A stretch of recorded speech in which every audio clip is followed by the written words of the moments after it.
मोहब्बत की थी तुमसे एपिसोड 1 में आप सभी लोगों के लिए स्वागत है।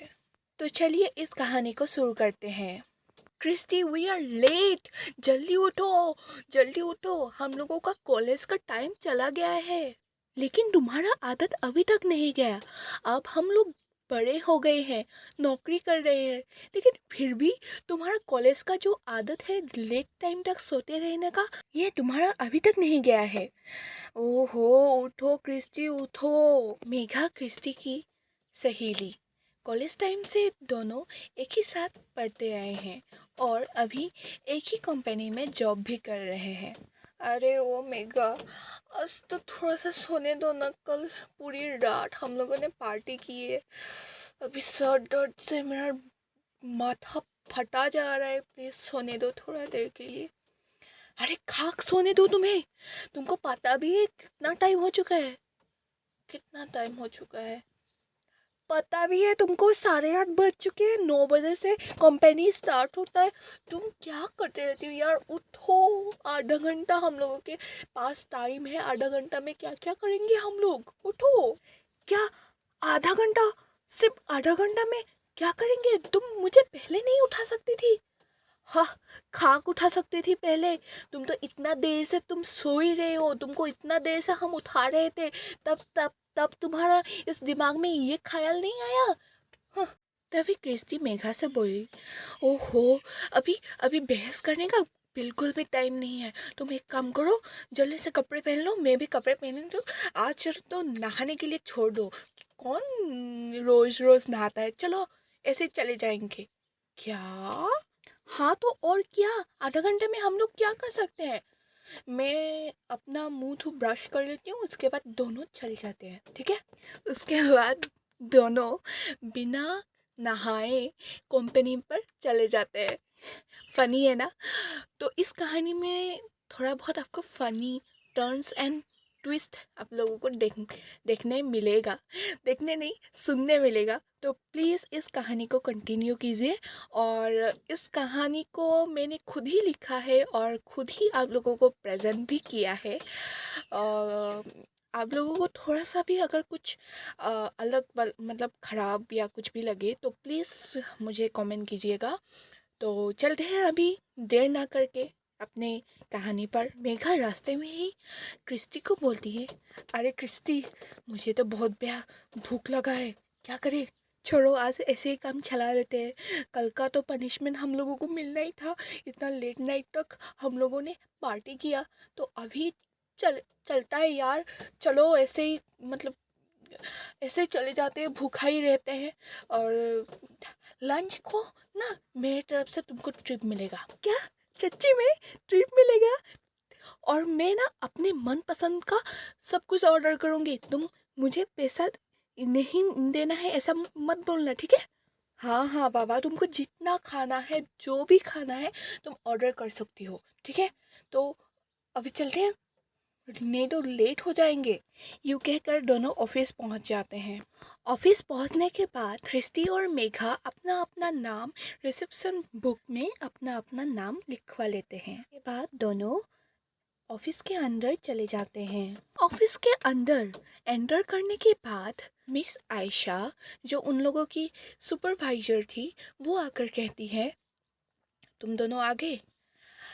आज कंपनी के मैनेजर ने बोला था कि सीईओ मिस्टर विनय आज बिजनेस ट्रिप के लिए फ्रांस जा रहे हैं। और उस ट्रिप में बहुत सारे ऐसे प्रोजेक्ट्स हैं जो हमें एक्सप्लेन करना है। और इस बार काइसन ग्रुप बहुत ही ज़्यादा डेवलप कर रहा है, जिसके वजह से सीईओ सर तो एक दो मीटिंग तो हैंडल करेंगे ही, साथ ही साथ हम लोगों को छोटा छोटा थोड़ा थोड़ा प्रोजेक्ट्स भी हाथ में लगा है जो हम लोग हाथ से जाने नहीं दे सकते। उनके लिए इस प्रोजेक्ट को एक्सप्लेन करने के लिए हम लोगों को और आदमी चाहिए, मतलब सर के साथ कोई और जाएगा। सो इसीलिए हम लोगों ने फैसला किया है कि इस बार इस बिजनेस ट्रिप में Christy as a explainer sir के साथ कोऑपरेट करेंगे। तो आई होप तुम लोगों को कोई प्रॉब्लम नहीं होगा। एंड क्रिस्टी यू, तुम अपना लगेजेस जल्द मतलब पैकिंग कर लो, क्योंकि 3 बजे फ़्लाइट है। सो हम लोगों को जल्दी करना पड़ेगा ना। सो जल्दी जाओ, अपने कमरे में जाओ और जल्दी से सब कुछ जो सामान चाहिए वो सब पैकिंग कर लो। और जो प्रोजेक्ट तुमको दिया गया है ना, वो अच्छे से तुम रिवाइज कर लो, ठीक है, ताकि कोई भी ज़्यादा प्रॉब्लम ना हो, ठीक है। तो बस इतना ही। तो तुम कर सकती हो। बेस्ट ऑफ लक, ठीक है। ओके मैम, ठीक है, मैं सब कुछ कर लूँगी।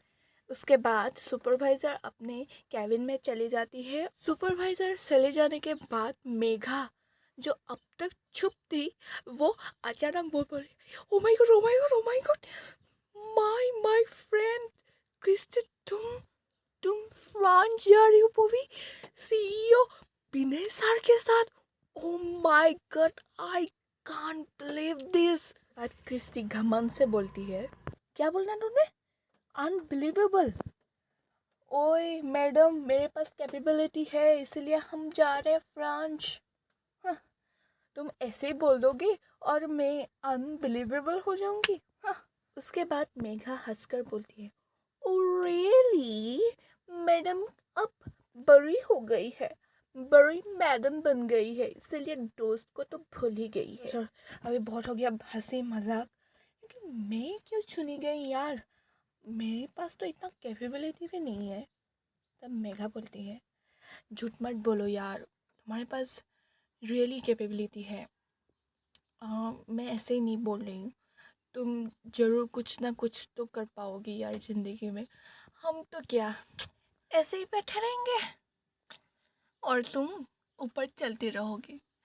सच में मेघा जो बोल रही थी वो दिल से बोल रही थी, क्योंकि वो दोनों हंसी मजाक तो कर लेते हैं, लेकिन दिल के बहुत अच्छे थे और दोनों को ही सपोर्ट करते थे।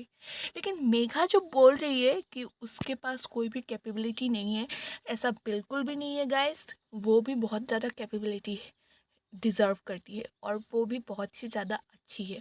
इस कहानी के बाद में आप लोगों को मेघा का भी आप लोगों को डिटेल्स में कहानी आप लोगों को सुनने के लिए मिलेगा, लेकिन फ़िलहाल हम लोगों की कहानी की मेन हीरोइन मिस क्रिस्टी है।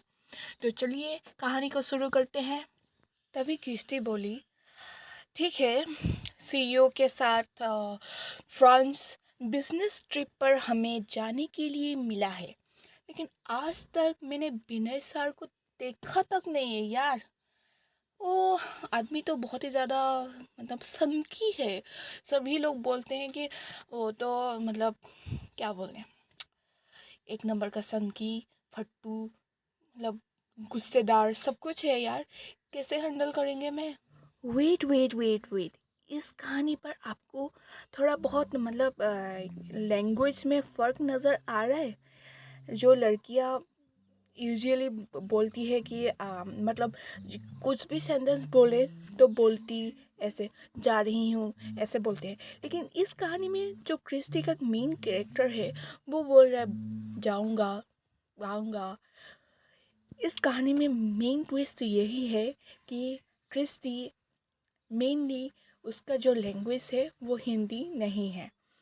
और इस कहानी में क्रिस्टी एक आसामीज गर्ल है जो असम में हाई स्कूल तक पढ़ी और अब उस उसको सेकंड लेवल में पढ़ने के लिए घर वालों ने उसको भेज दिया दिल्ली में।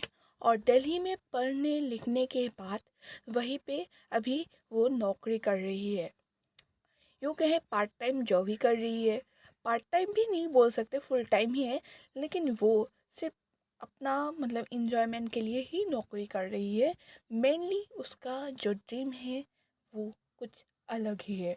तो इसको जानने के लिए हम लोगों को कहानी के अंदर तक घुसना पड़ेगा। और ये विनय कौन है, ये विनय कहाँ से ये टपक पड़ा। तो इस कहानी में विनय का करेक्टर और मेघा का करेक्टर और अभी तक हम लोगों ने सुना मिस आयशा का कैरेक्टर, सभी लोगों का कैरेक्टर हम लोग अच्छे से जानेंगे। और उसके लिए हम लोगों को इस कहानी को बेटर देन ग्रेटर से हम लोगों को अच्छे से गहराई तक जाना पड़ेगा। सो प्लीज़ कोऑपरेट कीजिए, सपोर्ट कीजिए और इस कहानी को ढेर सारा प्यार दीजिए, सुनिए इस कहानी को। और असल में मैं भी असम से हूँ, सो मेरा भी थोड़ा सा हिंदी टूटा फूटा सा ही है, लेकिन फिर भी हम मतलब थोड़ा बहुत कोशिश करें कि आप मेरा हिंदी समझे। और प्लीज़ आप सभी लोग अपने अपने लैंग्वेज में सभी लोगों को मतलब जैसे कि पॉकेट एफएम, कुकू एफएम, सब में आप लोगों ने अच्छे तरह से हिंदी सीख लिया है, मतलब सुन लिया है, सीख नहीं। सो इस कहानी को मैं बोल रही हूँ और मेरी लैंग्वेज में भी थोड़ा सा सुन लीजिए। क्यों ना आप इस कहानी में मेरी लैंग्वेज में सुनने से आप लोगों को फ़नी एंटरटेनमेंट सब कुछ हो जाए। तो प्लीज़ कोऑपरेट कीजिए और आशा करती हूँ आप लोगों को इस कहानी को सुनने में बहुत मज़ा आएगा। बहुत फ़नी एंड ट्विस्ट आ रहा है। ये तो एपिसोड 1 है दोस्तों, इसको देखकर जजमेंट मत कीजिए। इस कहानी को लेकर अंत तक सुनते रहिए, तभी आप लोगों को पता चलेगा कि इस कहानी का मेन मतलब क्या है। सो प्लीज़ कोऑपरेट, ठीक है। मिलते हैं अगले वीडियो पर, तब तक के लिए बाय बाय।